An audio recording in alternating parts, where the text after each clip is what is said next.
No more Mr. Nice Duck. Drop that zero and get with the hero. Excuse me? Greetings, Starfighter. You have been recruited by the Star League to defend the frontier against Sewer and the Kodan Armada.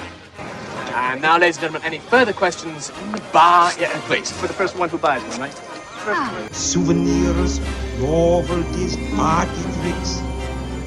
Apparently it's rusted junk and we're looking at it. Hello and welcome to episode 6 of Rusted Junk, where we'll be looking at Dirty Rotten Scoundrels, starring Steve Martin and Michael Caine. Steve Martin and Michael Caine are competitors in the Riviera's most profitable business, but with very different styles. Do you have any idea what it feels like to take a woman for $20? No, I haven't. I'm afraid it's a little out of my class. Can two con men survive in a town really made for one? Really? We find a woman, set a price, and the first man to extract the correct amount from her wins. Wish me luck.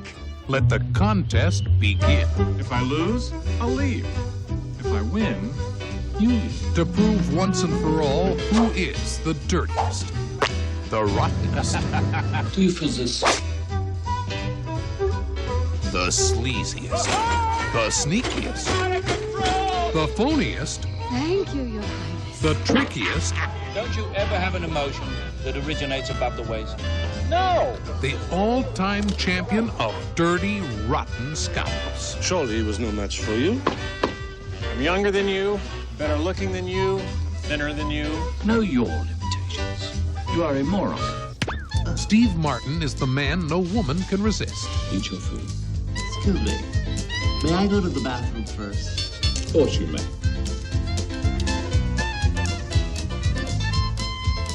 Thank you. And Michael Caine is Lawrence Jameson. Chips O'Toole. Doctor.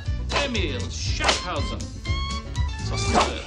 and they're both dirty, rotten scoundrels. Do you want the whole world to know? Dirty, rotten scoundrels. You mustn't turn your back on them for a second.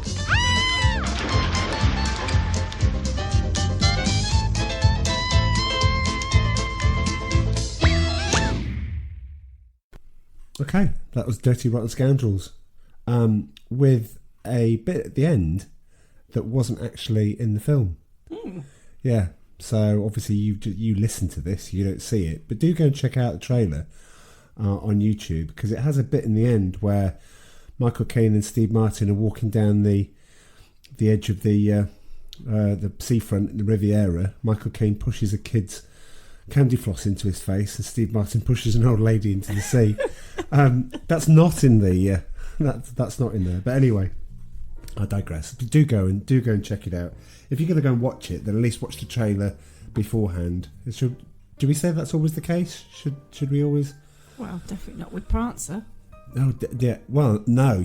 Actually no, with watch Prancer. watch the trailer. Yeah, it's such a contrast. Prancer for all our followers. We have followers now, I think. Yes, we I have know. followers. So I looked We at the are stats. on that thing called social media. Yeah, absolutely. You can get us on Facebook. Yeah, on Twitter. Twitter. At Rusty J Pod on Twitter. Facebook, absolutely. Facebook. And Instagram. Twitter. Instagram. Are we on anything else? No, that's about it. Do we need anything That's else? it for now? No, I think that's enough, really. Yeah. I thought about Pinterest, but it was like, well, we're not really like needle workers or Etsy. or selling anything Yeah, crafty. Exactly, yeah. Not, well, we are a bit crafty, but still. Anyway, to our followers, hello, and happy. Well, I was about to say Happy New Year. You don't. Well, it is for us, but depending when you're listening, Well, still have a happy year. Well, yeah. I just hope you have a happy year. Yeah. Exactly. Yeah. Should we just leave it at that? Because I think the cut-off point should be the first day back at work. And pretty much get the Happy New Year's out of the way in the first hour, and don't mention it when again. do you stop doing that? Well, on emails, Happy New Year. Some people are still. Happy New Year. Some people did it on today. Some people said Happy New Year to me today, and I'm like, I'm not being funny. It's the 8th. Yeah, it's still New Year. Some people have returned back like 2 days ago. Anyway, Anyway, I digress. If you do follow us on Twitter and Facebook, we will post links as to where you can actually watch this film, if you can stream it, or whether or not you have to buy it, or whether or not you've got a copy of it. If you're a die-hard fan, if you're that kind of person that goes, oh, I've been dying to hear a podcast about Prancer or Iron Eagle, and I've had it rustled away or whatever, then that is fantastic. I dare say you can buy these for, like, they do the thing on Amazon where you buy it for a penny and pay £1.27 postage. I haven't looked. Have you not seen that? No. So if I wanted to go and buy Iron Eagle on Blu-ray, it would be like 50p, and then you pay £1.27 postage because you buy it from somewhere like Music Magpie, which is like second-hand place for those who don't know in the UK, because we do have listeners not in the UK, which is great. We do.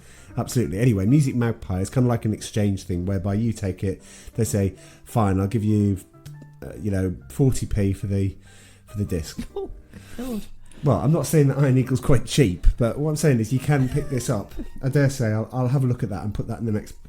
We're always learning, you see, and if we find it's a journey. Exactly. And when we promote the podcast and when we put it out there, we will put links there if we found it for a penny somewhere where you can just go and buy it, because it's always more entertaining when you actually see these films.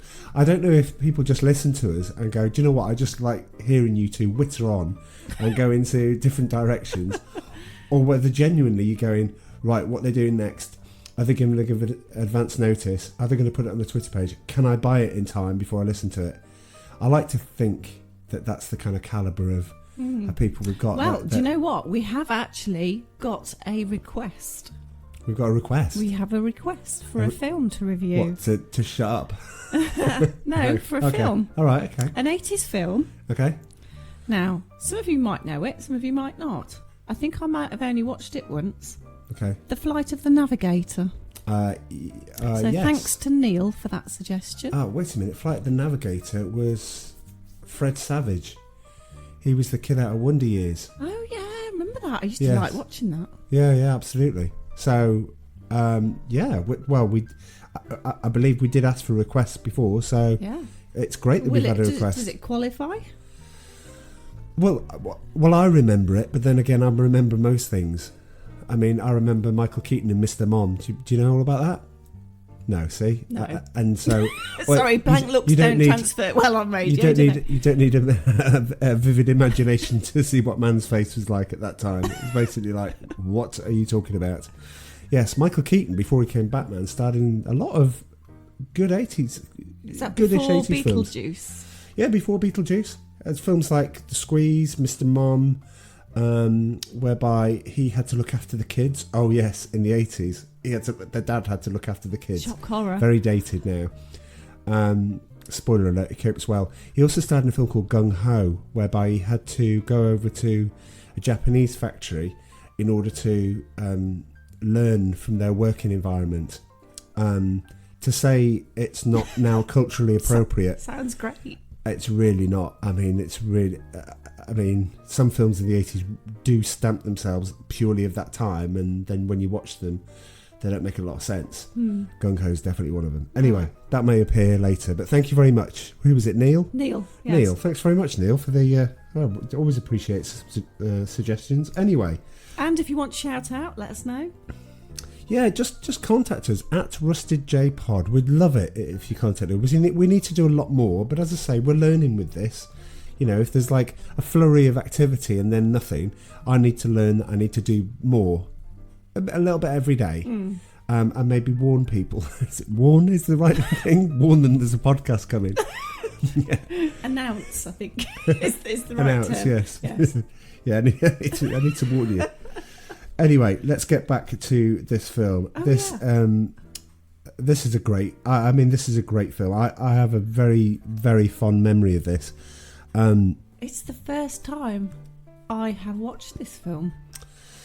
Well, it's the first time you're going to watch a lot of these films. That's true. But considering the calibre of actors they have in this... Well, I wouldn't say that you've been a wild Steve Martin fan. I mean, you do laugh when I quote you a bit of Steve Martin, like Pointy Birds from The Man with Two Brains. I'm not overly Yeah, but you were still fan of. You I think it's weren't the way a fan of. You would.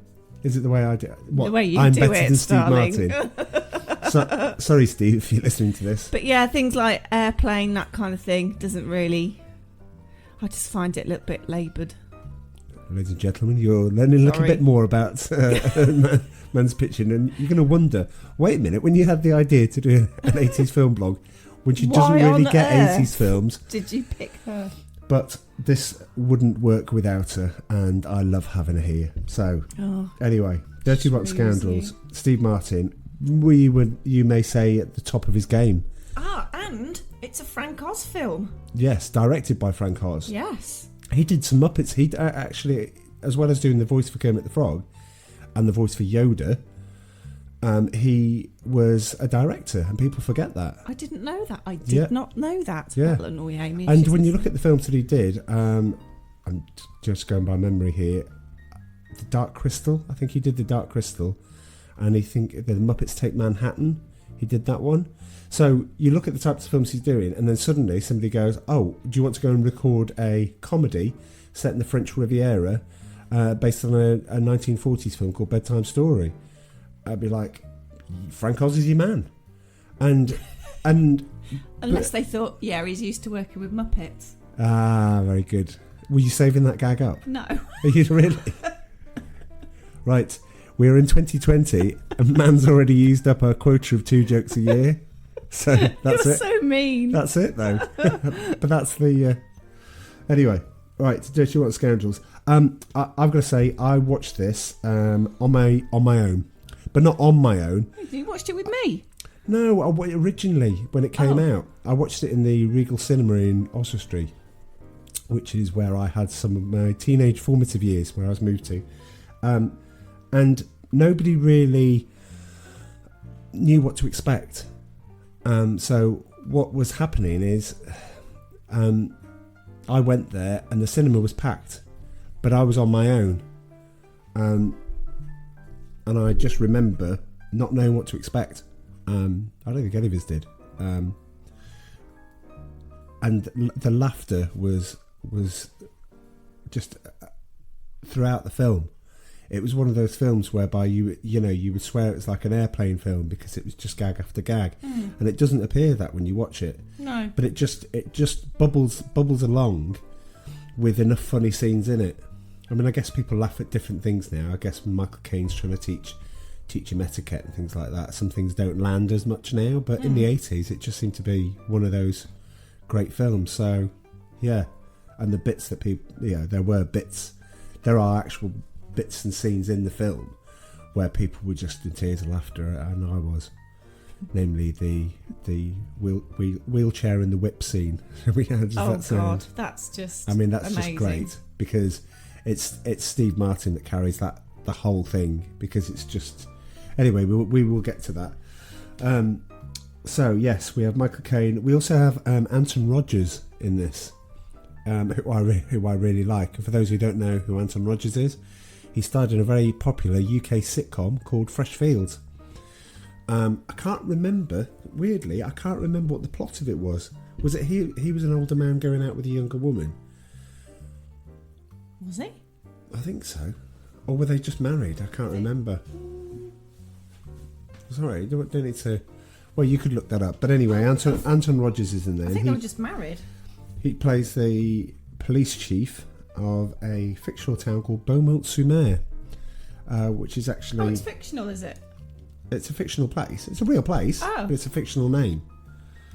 Yeah, it's Beaulieu-sur-Mer, I think, is the actual place. They just had to change the name of it slightly. Anyway, So what did you think of it? Sorry, before we go into the film itself, what did you think of it? What's the overall impression that you got from it? I thought it was a really good film. I loved the ending. Really loved the ending, because you thought, oh, it's this, or oh, it's that, or oh, I bet that's going to happen. But no, completely. You didn't guess. Did not get that. Right, no. Okay. No, so that was quite interesting. I guess I wonder how much we can go into on this one. This might be a really short podcast, because I wonder how much detail we can go into for those who are going, do you know what? I love listening to you. and then I go and watch it, and then maybe I listen to you again. I don't think that happens. But I wonder if that, I wonder how much we should talk about. Yeah, I probably wouldn't. We could go through the broad stroke. We could go through some of the things that made us laugh. Yeah, I wouldn't talk about the ending because I think that's. Well, I can't. Yeah. Okay. I wouldn't want to spoil that for people. Let's see how we go. Potentially listen to the podcast. You can tell I planned this film meticulously before we start recording. So yes, you can tell I also like the appearance of Arthur the Butler, otherwise known as in a different film or series of films, Emperor Palpatine. Yeah.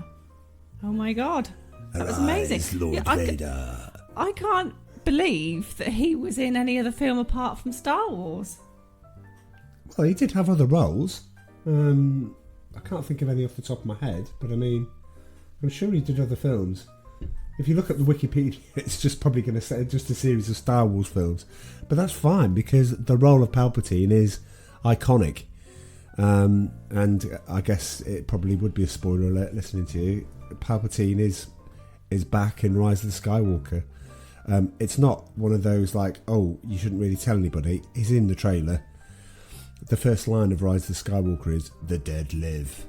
And you're like, okay. Oh, sorry, no, the dead speak. That's the first line. So you're like, right, okay. Hello. So, yeah, Palpatine's in it. Yeah, he plays a very low-key in Loki? this. He's not playing Loki. Very good. Who plays Loki? Tom Hiddleston. Yes, that's right. Yeah. Anyway, Michael Caine is a very successful con artist that's operating on the town of Bermond-sur-Mer. He's very nice accent.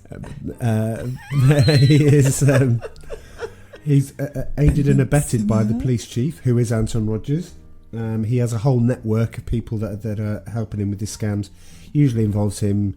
The first one is just the scam he always seems to use, which is he sits at the roulette table. He plays the roulette. It looks like he's run out of money.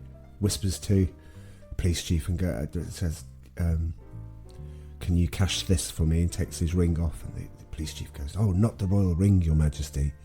And he's like, "Oh," and anyway, skulks off. He's sitting next to the target, which is usually a rich woman, lots of time on their hands, not attached with anyone, and basically they think he's the king and he needs some money for his freedom fighters, and basically it's all one big scam, and they all fall for it, and you see it happen to multiple women, and it's very lucrative because when they're all divvying it up in Michael Caine's mansion, they all get a slice of it. Emperor Palpatine gets a slice. Anton Rogers from Fresh Maybe Fields that's how gets he a slice. funded his underworld. Well, yes. You had to build those ships somehow. Oh, they're there at the start of the film. Okay. Seriously. Anyway, you came and saw it with me. Right. Anyway. I must say though, Anton Rogers has got the most amazing fake sort of a low French accent. Did you think that? Yeah, well, I guess I then I guess part I didn't. of the film, it kind of just talks English. It's really funny. I was like, oh, he's not in character. Oh, he is in character. Oh, he's not actually supposed to be English. Oh. Well, Anton Rogers can do anything. He's great. He's fantastic. It was quite funny though, because this is like well, in my line of work, obviously, that we talk about. For those who are just joining, can you say what you do? For those that listen, I bet you can't wait for the auditing mistakes in this film. Well, I do audits for information security, basically. ISO 27001 to be precise. Anyway, a global standard. So it is global standard. It's across the world. It is, yes. Although I don't go across the world. Although that might be nice from time to time. Anyway, veering off. Yeah, we don't never veer off. No, I mean, Fresh Fields. I've even got like the scenario here. It's Fresh Fields, basically a British television sitcom about a middle-aged, middle-class married couple who live in barns in London. Where is that? London. Yeah, but where in London? Barns. I've never. in a barn. But no, Barnes. It's Borough of Richmond upon Thames. Thank you. That was what I asked, you. rather than the barns where the owls live. Anyway, The middle class getting back to couple the live in a film, converted barn. As I was saying, the link between the job that I do, which is about information security, and part of that is looking at emails, social engineering, so that they can grab hold of identity and basically scam you electronically. This is like 3 steps back. It's like social engineering 80s style. Yeah, it's just isn't it? Well, it is. And it was just like quite amazing how they could. All his trigger words is basically, and the woman's going, "Oh, can I find out who he is?" No, you mustn't know who he is. And they're constantly, the more that they push them away, the more inquisitive they get. Oh yeah, and the more they want to. And he's like, going, be a part I of can't it. talk about this. Yeah. I can't, and it's basically like, but okay, will this Oh, help? you want another mission? Yes, Yeah. I can't talk about it. Yeah, it's brilliant. Yeah. It's quite. Oh, and another way it's dated is when he hands out all the money, he then goes, "And now I must go on the train to Zurich to deposit his share." He has to go on the train. That's why he's on the train. Oh, I didn't realise that. I Yeah. thought he was doing a job. No, because he's carrying his briefcase full of money. Oh. So he goes to Zurich, he goes to the bank, he deposits his thing, and then no obviously keeps some, electronic transfers. keeps some petty cash. Well, yeah.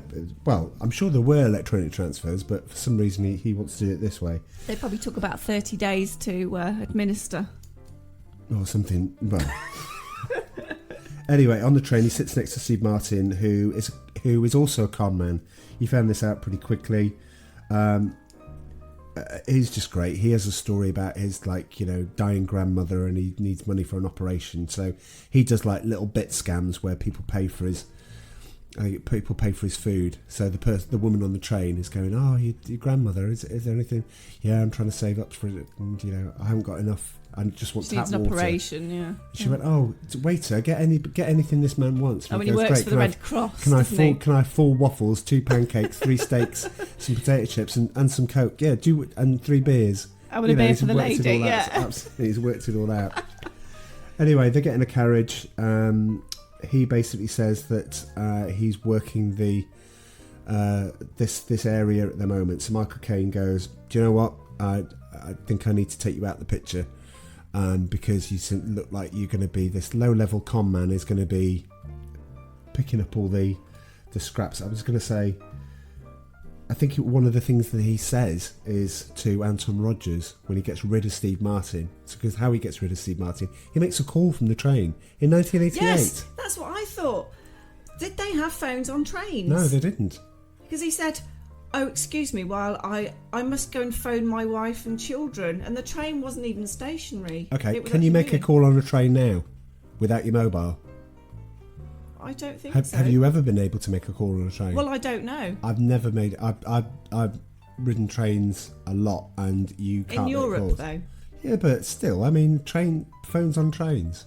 Did they have phones on trains? If you do know Is that, it supposed to be set in the 80s, or is it set in the? Yeah, it's set in the 80s. It's all like It is in the Ferrari dates it. So yeah, you know it's set in the 80s. Right, I'm going to ask Anyway, Google. they make a call from the train, and they basically call for this woman who gets on and says, "Oh, I'm here on my own. She's beautiful," and basically Steve Martin goes, "Oh, I think I'll stay on the train." So he stays on. Michael Caine goes, "Job's a good 'un," and he says to Anton Rogers, who'd sorted this all out, "A poacher that shouts at rabbits." No, but a poacher that shoots at rabbits might scare the big game away. Easy for you to say. Thanks very much. A poacher that shoots at rabbits may scare the big game away. Okay. Still can't do it. So basically, get rid of him so that I can carry on. Anyway, Michael Caine's going about his business the next day. He hears Steve Martin doing his grandmother story again, and basically sort of follows him around. So Michael Caine goes, "Well, enough of this." He scams this beautiful lady that has a Ferrari. Obviously is then going, "You might want to put your phone away for this next bit because it's pretty good." He scams the woman in the Ferrari by saying the grandmother story. Next thing you know, he walks out of the hotel jumps in her Ferrari. Yes. So he's obviously with her. He's obviously scammed her. It's obviously a bigger target than a woman giving him a few beers on a train. Yeah. Right? He then goes on a shopping spree on a montage. Are you ready for some trivia? Go on. The music that they used for the montage for Steve Martin going into Louis Vuitton and basically using her credit card and her money is the theme to Fresh Fields. Oh, how funny. I know. Yeah. That's really fun. Did you know that? Yes, I did. I did know that. I couldn't remember the series, obviously, so I've already proved that I couldn't do it. You're such a boffin. But I'm kind of like, that's pretty cool. But obviously I didn't want to stop. We don't talk. The way that we watch the films, we do Hang on. When was Fresh Films? Oh, God, Fresh you've got Fields. me doing it. When did... 86? Right, let me 86 or 85? Do I have to keep stopping this while you go on your phone? No. We can just do the... Carry on. Okay, right. So, basically, following him, so unbeknownst to him, in order for him to get rid of him, the police chief actually has the woman in the back of the car, and she is viewing all of this. She's basically seeing Steve Martin going and taking all her money. So she goes, arrest him. I want him arrested. First episode, Fresh Fields, 1984. 84. Final episode, 1986. Oh, right, okay. Well, it wasn't, so this film was in 1988. Exactly, yeah. Oh, maybe he requested the theme tune. Anyway, there's another piece of trivia coming up. So one of the things is Can't wait. Yeah, one of the when Steve Martin and Michael Caine are on the train, Steve Martin introduces himself and Michael Caine goes, "Hi, I'm Lawrence Jameson." Yes. Yeah. Well, when he's in the Anton Rogers is talking to him and to Steve Martin when he's arrested him and he's in jail. He said, "Is there anyone that can help you?" And Steve Martin's going, "Oh, yeah. I can remember the name." Fred Famousson. No, wait a minute. Jamie Fredrickson. Right? And he's just coming out with all of this stuff. That whole scene was improvised. Was and basically, Frank Oz knew that he was going to improvise it and had a stick off camera. And when he was ready, he poked Anton Rogers when he thought the improvisation's gone on far enough.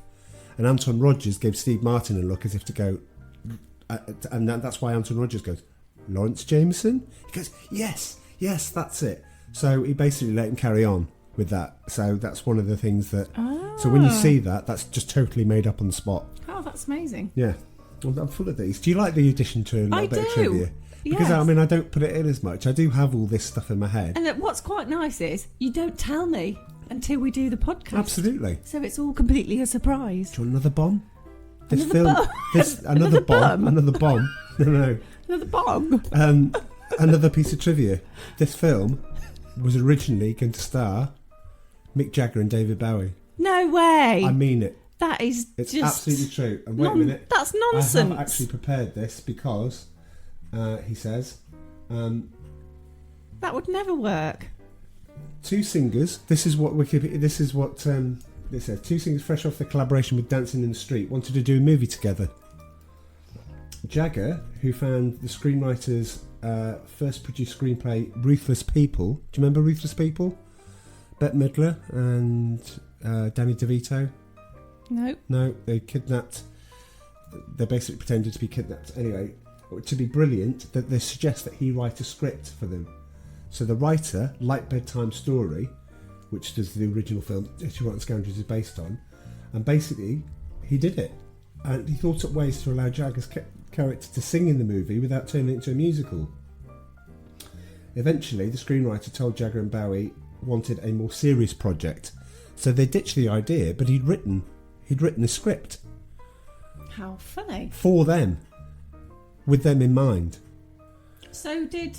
wait a minute, the last bit. In 92, Bowie expressed displeasure about not getting to do it.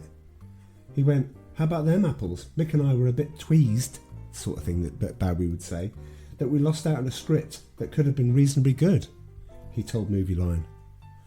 There you go. Wow. So yeah, I can't see it working. That would never have worked. It would never have worked. I mean, they're a good partnership when they sang together, but I mean... They'd have just ponced around in like really dated 80s suits and it wouldn't have worked. Well... Who would have been who? Who would have been the posh, Michael Caine character? I couldn't have seen Jagger being that. Mick Jagger would have to be the Steve Martin character, and David Bowie would have to be Lawrence Jameson or Fredrickson. Because Bowie has actually appeared in other movies. He has. He's been very good in some films. He was quite a good actor, wasn't he? He gets slated in some films. Yeah. There was somebody that 2 days ago, and I've been at when I was at work. They said, "Oh, rewatch June," and I'm like, "June," and everyone thinks that David Bowie was in June, and I couldn't remember whether he was or not.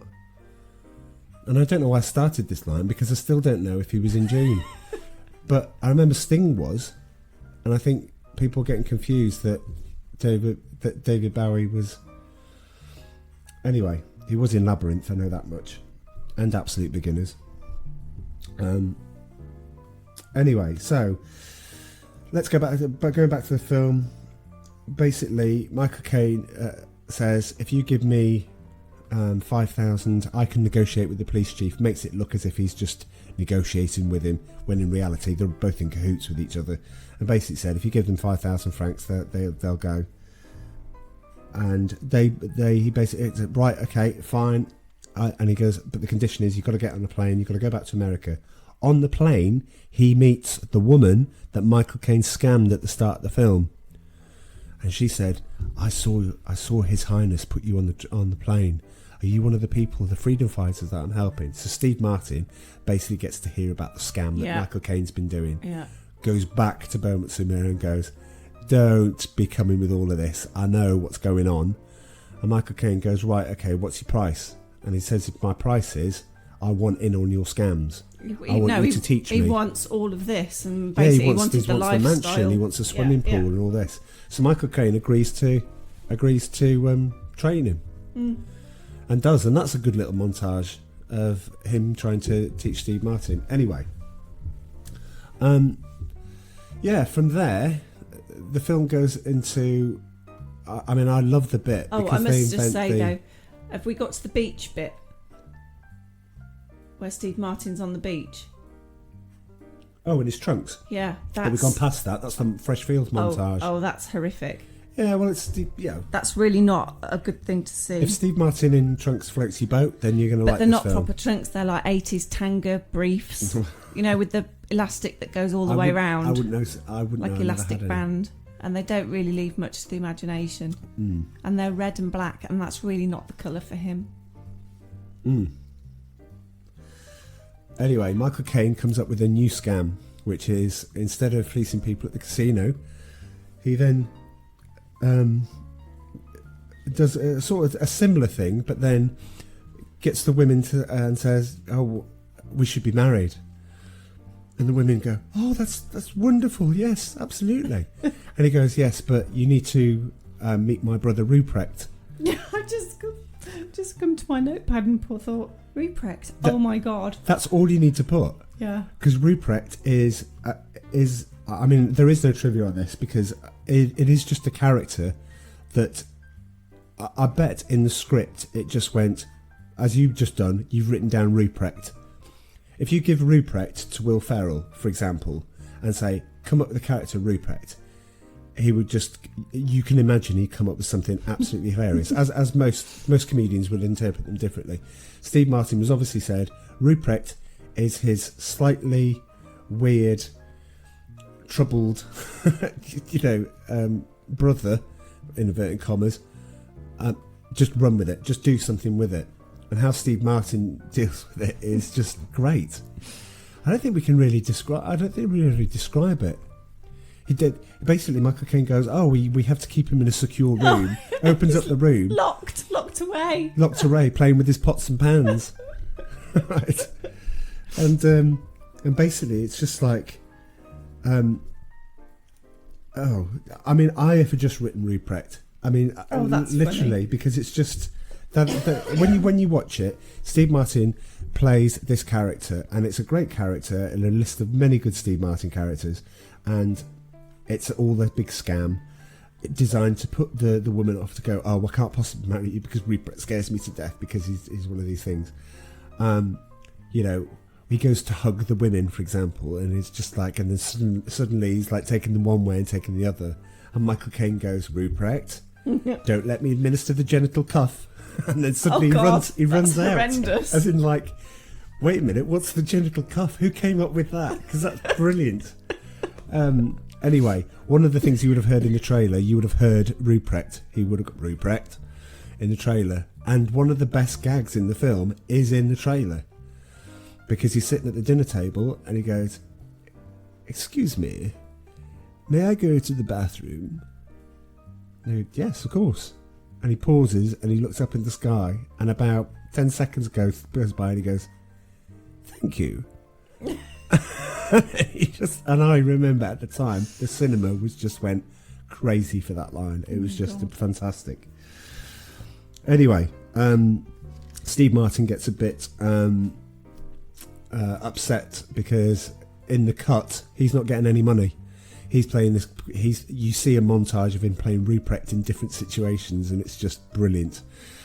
He doesn't get any money, so at this point he goes, "Right, do you know what? I'm going to go it alone. Do you know what? I think I can do it. I've got all the intelligence." And Michael Caine goes, "Look, we can't both be here, so let's have a bet. Let's find a target, and let's find a sum of money to take out the target. The first one that does it will be the winner." And the other one has to leave town. And the other one has to leave town, including Michael Caine. And it's basically, we've got to pack up and we've got to go. At this point, right on cue, they spot a target. So basically, a woman that's just checking in. She's Janet, isn't she? Janet Colgate, the soap queen.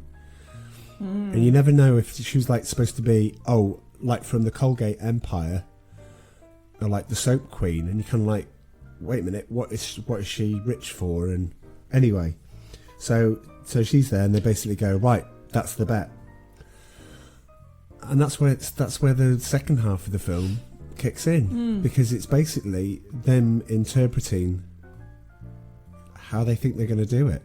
Michael Caine starts off doing the roulette and thinking, the tried and tested is going to work again. I'm going to be the king of the freedom fighters. Oh, that is so funny.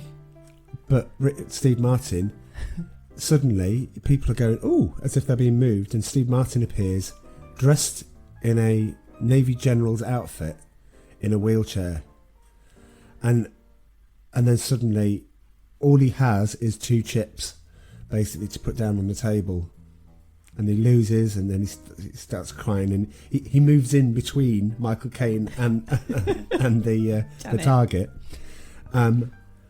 and basically gives a medal and says, "Excuse me, can you ask the gentleman if I can get any money for this?" "I'm sorry, sir." And he's like, and then he starts crying as he's moving off and banging into things, and she then follows him, and Michael Caine goes, "Wait a minute, our scam's not going to work because now we've got this."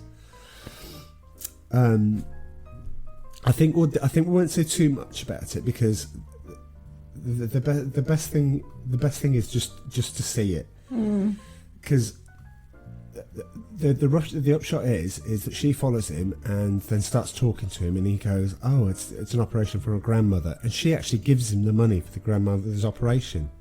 Not straight away though. No. Well, they have dinner, and he basically tells her a sob story, and she falls for it and gives him the money. And then she said, "Well, what about you? Because you're in a wheelchair." He's like, well, it's all because I was with my wife and we went to, the appear on dance. I think it was Dance Fever, the show in America, Dance Fever, and then when I left, and then I came back and I saw her dancing naked with Danny Terrio, the presenter, and then they had sex. And I've never been able to walk since, and it's just been a mental thing rather than his legs don't work, or whatever. So he says, "Oh," and she said, "Well, what can I do?" He said, "Well, there is somebody that can help." He says, and I keep writing to him, and it's Dr. Emil Schaffhauser. And she said, "How much is the operation?" And he says, 50,000, because that's exactly the money that he has to get out of her. Unbeknownst to him, at the table behind, the police chief's listening and is copying all this down. She takes Freddie up to the room and then goes, "Right, okay, well, I'm going to write the check out." So she writes the check out to post to Dr. Schaffhauser, which obviously Steve Martin's giving his address or whatever. And she goes downstairs to post it, and then this what they call them, bellhops, or the concierge, or the people that says, Dr. Schaffhauser, Dr. Schaffhauser, Dr. Emil Schaffhauser. Michael Caine clicks his finger, and she goes, oh, I can't believe you're actually Dr. Schaffhauser's at the hotel, and you're there. Oh, do you know all about Freddie Benson? Oh yes, and Michael Caine with his, oh yes, I am aware of it, Freddie Benson. I mean, I can't do accents at all. Clearly. But basically went, oh yes, I've heard of him. I know his condition. I know that something, oh, well, he's here. Oh, I'm on holiday, sorry, I can't help you. Everything that he does to try and put off, and she is falling for it, and everything's going. And I think we'll end the description of the film probably on this bit, because that's the bit where you see Steve Martin. I mean, Steve Martin acts with his face. I mean, he acts well. He's a very good actor. He's done some really heavyweight roles. But Steve Martin's face is a bit like Rowan Atkinson's face. Rowan Atkinson could just do something with his face and you will be in fits of laughter, because you're just imagining what's going on in his head in order to do that. Steve Martin does exactly the same thing. So the doors open. Detective? That's Jim Carrey. Yeah, you can argue Jim Carrey. Yeah, you can argue Jim Carrey does the same. I mean, there are a lot of people that didn't like Jim Carrey in the 90s. I know you were one of them. I thought it was hilarious. I thought he was. I mean, God, the pleasure, the film-going pleasure that he gave. The Cable Guy is Jim Carrey's best film, by the way. Not Dumb and Dumber. You need to go and check that out. I laugh more at The Cable Guy than I do at Dumb and Dumber. Oh, okay. Because Matthew Broderick's in it as well, and so your favourite people. Ferris is in it. So Steve Martin, at this point, this is where you start to, in a montage of clips where you go, Steve Martin is a comedy genius, you can't leave this out. And I think I have seen bits where they talk about Steve Martin, and they always go back to, the man with two brains and the jerk, maybe the dentist in Little Shop of Horrors, but they always come back to this scene because the scene is just perfect. The doors open and she goes, and he's like, did you post the letter? And she goes, no, even better. What's the one thing that you'd like to see now? And he goes, oh, I don't know. Oh, God, no, I love surprises and all this sort of thing. She goes, Dr. Emil Schaffhauser. And Michael Caine walks in and just looks at him. And Steve Martin's face is just a picture, as in oh. Busted. Yeah, oh no, what happens now? And he goes, oh, so you have no feeling in your legs? Do you mind if I just do a few tests? So he wraps it up and he starts tickling his feet. And you've got Steve Martin doing that sort of holding his fingers against his face as if in deep thought, rather than I can't laugh. So he's trying not to laugh, and he's like, no, okay. And he goes, oh, okay. Goes to the flower bit and takes out what is just like a bamboo stick. It's isn't like it? a metal stem for like flower. A metal stem thing. Rolls up Steve Martin's trouser legs. Oh. And just goes to. I mean, just starts slowly, but then he's hitting this thing, and Steve Martin. The pièce de résistance is he takes a running kind of leap at him, doesn't he, from the other side of the room? This room's massive. The other room. Yeah, and he literally runs towards him and then thwacks him. And you're like, how on earth? Obviously, he's not actually hitting him, but if he was to hit him and he had to pretend that it didn't hurt, oh my God! You will. If you don't laugh at that scene, then I don't know who you are, because it's just. Well, you don't know who you are. I know who I am. No. It's a figure of speech. Okay. I mean, I don't know who you are. I know who Neil is because I think I follow him on LinkedIn. I think I'm an associate with him on LinkedIn. Oh, are you kind of business friends on LinkedIn? Yeah, I think so. Yes. One thing that I wrote down on the as a quote is, know your limitations, you're a moron. What was that? When was that? That's in the trailer as well. Oh, right, okay. Yeah. I think it was when they were at the dinner table or something. Oh, there's a lot of things in this that.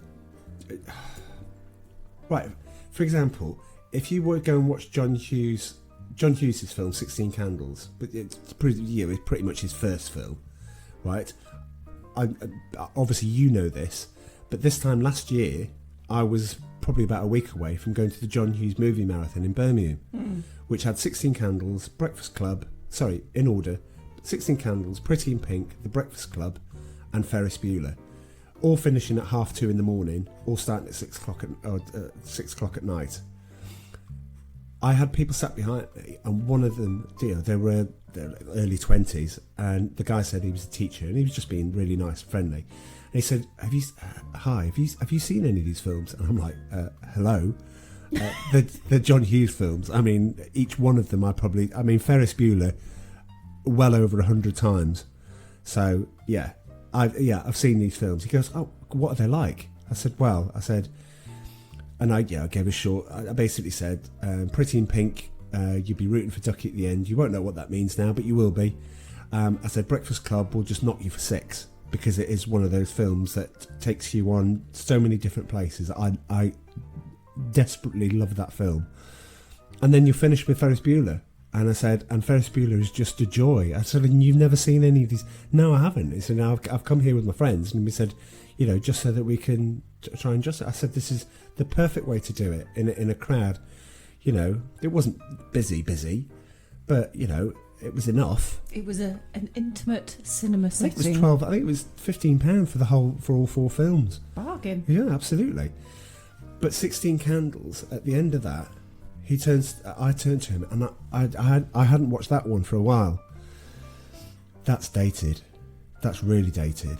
And some of the references in that, I mean, if it was put on Netflix now, millennials will just be going mad about it and just going, "Oh, that's not good." And you can see why, because there's certain bits in it you just go. Where I was going with that is that Breakfast Club hasn't dated. There are words in there that we probably wouldn't use now. Pretty in Pink hasn't dated. Ferris Bueller definitely hasn't dated. 16 Candles definitely did. There are bits in Dirty Rotten Scoundrels, but don't let that put you off, because it's not that type of film. It's not the film that's designed to go, we didn't care back then. No. It's just I did wonder if we were heading into a chauvinist sort of setting, because they did refer to women as the weaker sex. Yeah, that was at the start, wasn't it? Yeah. So, and I wondered, okay, how's this going to go? Yeah. Are they just going to basically take the mick out of women who have got lots of money? And basically, yeah, they do, but you don't necessarily see that element. You just see them getting money off them. You don't, and I think when you step back and look at the film in the whole, on the whole, then I don't think you'll see with the ending. The thing, it's. Yeah, I think when you'll go back and you'll go back and look at it and think, do you know what? It hasn't dated. I can see what Charles was talking about. It makes perfect sense. I usually do, so that's fine. So yeah, at that point, I think we should just leave them to it, and I think you should go and watch it. Yeah, go and enjoy Ruprecht. I mean, if you do want us to, if you do watch it and then go, have some questions or some insight or things that you really liked, there are a succession of events, and both of these people, both Steve Martin and Michael Caine, try to outdo each other with different things, and then you think, well, that must be the end of it, and no, but then there's another twist, because Michael Caine gets out of the thing that Steve Martin sets him up for. It's just, it's great. I would say it's more Steve Martin's film than Michael Caine's, but that's not to take anything away from Michael Caine, because it doesn't work without. No, Michael Caine got offered this because Frank Oz said to him, "Do you want to come and film in the French Riviera for 6 weeks in the summer? Oh, and I'll put you up in the villa." And I think the trivia was he was next door to. I did have a look at it, but he was next door to Bob Hoskins or something. That's Bob Hoskins, and he went, "Yeah, I'll just go there for the summer. That's fine." Yeah. So I'll just film, and then in the nights hang out with my mates. So yeah, I think we'll leave that bit there. Do you want a little bit more trivia? Hang on a minute. I'm just interested. Okay. Palpatine, had he been in any of the films before this film? Any of the Star Wars films before this film? All 3. 1988. Or he'd actually done his bit then? Well, Palpatine isn't in. We'll put you on the spot. Palpatine. No. Palpatine's in Return of the Jedi. Obviously, he plays the Emperor. We see the Emperor. Yeah. Right. He's digitally put back into Empire Strikes Back when George Lucas did all his rewrites. When he did all his I need to change this film and put more CG in it, which is the worst thing ever. I cannot wait for the 4K release of the original Star Wars films, untouched, unblemished, as the director wants them to see. Controversial. Oh, it's not at all. There's plenty. Yes, we are the resistance. We are the ones that want the original. I have the originals. It's just that they're a very poor quality compared to what you've got now. Do not get me started on that. We won't. But anyway, Palpatine is basically has established himself as one of the major characters in the Star Wars plays. And then he goes and does being a butler in this film. Absolutely, and that's really funny, isn't it? He's good because you look at when you see him on screen for the first time and he doesn't say anything. You're like, that's Palpatine. That's Ian McDiarmid. That's Palpatine, and you're like, wow, okay. And then he just plays a butler. You're thinking, oh, okay, that's fine. I get that. Maybe he just wanted the holiday in South France as well. Then. I dare say, if you got the opportunity, where do you want to go? I've got this Arctic movie that I'm filming. Or would you like to? Yeah, or the South of France. Yeah. Mike, here's some more just trivia to finish with. Go on then. All right, okay. Wait a minute.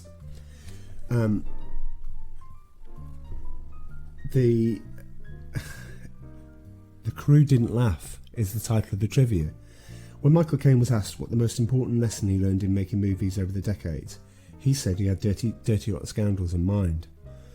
If you're doing a comedy and the crew laughs, it's not funny. I did Dirty Rotten Scoundrels with Steve Martin. The crew never laughed once at anything. Really? It's the funniest film I ever made. How weird. He that's basically, he's like, it's a bit like, I suppose, when I read that, it was a bit like, the forced... this might be controversial. The forced laughter in I'm a Celebrity, Get Me Out of Here. When Ant and Dec do their VTs. And they do their That's not forced. Right, some of those genuine bits are funny. But they laugh every single time. And it's always the same person or the same cameraman with his belly laugh that's doing it. And I'm like, I get it. Look, Ant and Dec are geniuses. I mean, they really are. Television geniuses at the highest level, up there with Noel Edmonds. Is that the right term? Genii. Genies. The television genies. Well, they're small enough. Michael Caine asked Frank Oz why they were remaking a commercial flop, because Bedtime Story didn't do an awful lot. I've never heard a Bedtime Story apart from Madonna's. Oz said there'd be no point in remaking a film that had been a success. Michael Caine went, well, that's good enough for me. Alright, okay. I guess where he's going with that is, do you want us to see a remake of Jaws? Alright, okay. Total Recall. Do you remember that with Arnold Schwarzenegger? Is that where his head comes open? Yeah, Sharon Stone. A wonderful film. And I mean a wonderful film. I've probably only watched it once. The remake with Colin Farrell. Never seen it. Appalling. Right, probably why I've never seen it. Okay, great. I don't know. Point Break. Point Break with Patrick Swayze and Keanu Reeves. Oh, I loved that film. About as perfect as a 90s film that could be. That was a really good film. Absolutely. Yeah, I loved that. The remake? Never watched it. Rubbish. Oh. Don't remake things that are commercially good, that people have things. Exactly. Ghostbusters, the remake. Why did they do that with women? What was the point? Why did they need to do that? There was no need. I could see why they were trying to appeal to an overall different crowd. I'm a woman. I'm not bothered. Ghostbusters is Ghostbusters. It was. It's the fact that the film was lousy, the script was lousy, the direction was lousy. And how many times are they going to do Charlie's Angels, for God's sake? Yeah, but wait a minute. Before we didn't mean to end like this, but look, each of those individual people in Ghostbusters, the remake, are funny. All of them are funny. Melissa McCarthy's funny. I think the other one. Kate from Saturday Night Live. Kate McKinnon, funny. All of them are funny. But put them in that film together with that lousy script, and there's no wonder it died on its behind. I think they were all laughing on set. Well, I hope so. I hope somebody had some fun in that. Michael Caine has a favourite scene. What is it? Oh,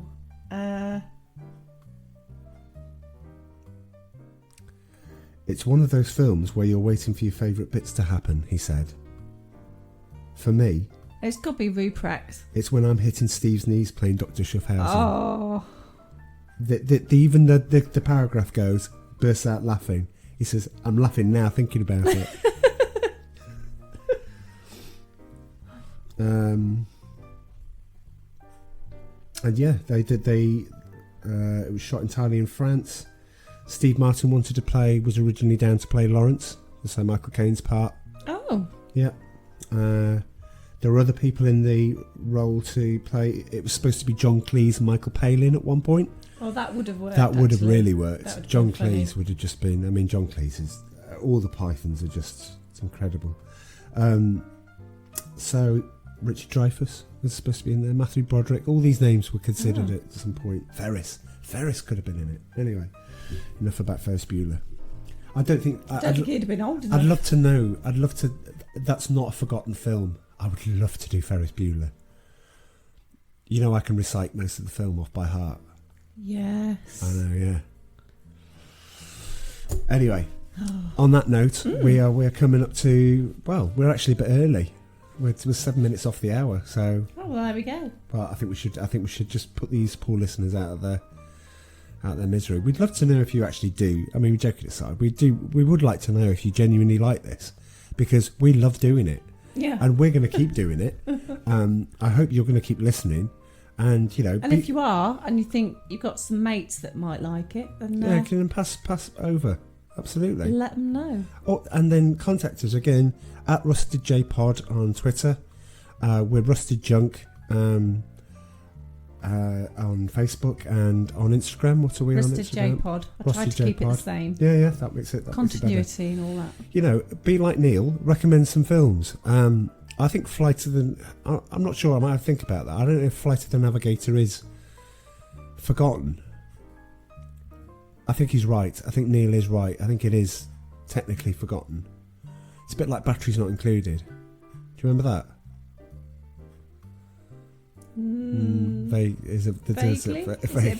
For those listening at home, it's got robots. Yes, it's got robots in it. And that's as much as I can remember. Yeah. Well, maybe we'll add them to the pot then. Yeah, we'll add them to the pot. I think we are going to do a sci-fi film next, are we? Are we actually finally going to do Leviathan? Where the title of the podcast gets its name from. Is that what it's called?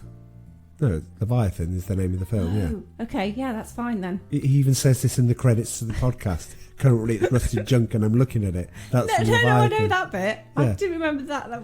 That's what the movie was called. Leviathan. I'm thinking Prometheus. Is that like Aliens? That's like the precursor to Alien, yeah. It's not that one. It's definitely not Prometheus. I definitely wouldn't be watching that one. I find those so creepy. Alright, okay. Ugh. Oh, crikey. Well, then never watch Alien Covenant, which I watched. No, won't be. Just like the end of last year. Wow. Anyway, lovely listeners. We love you all. I think we were up to 70. 70? 70. So, do you know what? If you are listening, then I hope you're having a great time. I hope you have a happy year. Is that the way to say it? So I'm not going to do the thing. I'm just going to have... Do you know what? Have a great year. And you will have a great year because we'll be recording podcasts for your listening pleasure. That's so cheesy. Oh, okay. Well, it was supposed to be. So, yes. Thank you very much. And we'll see you again in a couple of weeks. Alrighty. Cheers. Bye. Bye-bye. Bye-bye.